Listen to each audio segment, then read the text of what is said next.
Bonjour tout le monde et bienvenue aujourd'hui. Peut-être que vous l'entendez déjà dans ma voix. On va profiter du fait que j'ai un beau gros rhume printanier pour parler de comment vivre en pleine conscience, comment méditer, comment profiter du fait que parfois on se sent limité dans notre corps, qu'on est malade, qu'on a une fatigue. Fait comment mieux vivre avec nos limitations, quelles qu'elles soient, avec une technique de méditation et en s'aidant avec la pleine conscience. Parce que dans une société comme aujourd'hui, il faut performer, être heureux, être joyeux, être compétent, et ainsi de suite, tous les jours. Hein? Même dans nos loisirs, avec notre famille, on a toujours une pression de performance, d'être le plus adéquat, le plus disponible possible.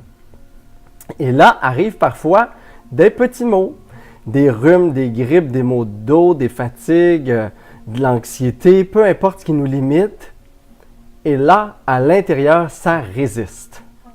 Hein, Bouddha nous a enseigné que ce n'est pas nécessairement la douleur, les maladies qui nous fait souffrir, mais beaucoup la résistance.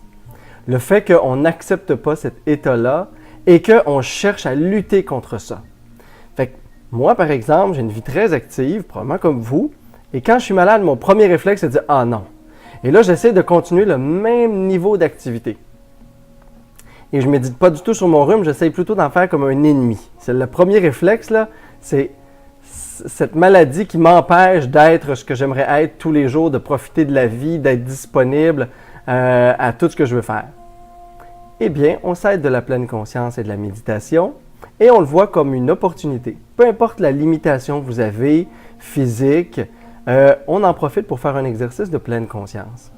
C'est ce que j'ai fait aujourd'hui. Et ce matin, ma méditation, bien, c'était l'écoulement nasal, les petits maux de tête, la difficulté à respirer. Et au lieu de lutter contre ça, au lieu de juger ça, de résister, eh bien, j'ai tout simplement accueilli qu'est-ce que mon corps vivait. C'est une opportunité parfaite de développer l'autocompassion. Être à l'écoute de son corps, regarder quels sont les maux, quelles sont les douleurs, elle est où la fatigue, et devenir son propre meilleur ami pour, après ça, répondre aux besoins du corps. Parce que le corps, il exprime quelque chose, il exprime des besoins. Parfois, c'est la douceur, c'est le fait de ralentir, c'est le fait de prendre soin de soi, d'être plus attentif à son stress et ainsi de suite.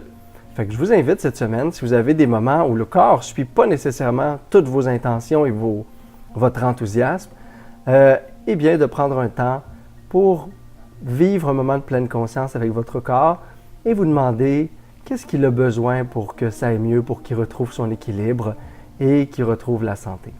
Alors voilà, bonne semaine tout le monde, namasté!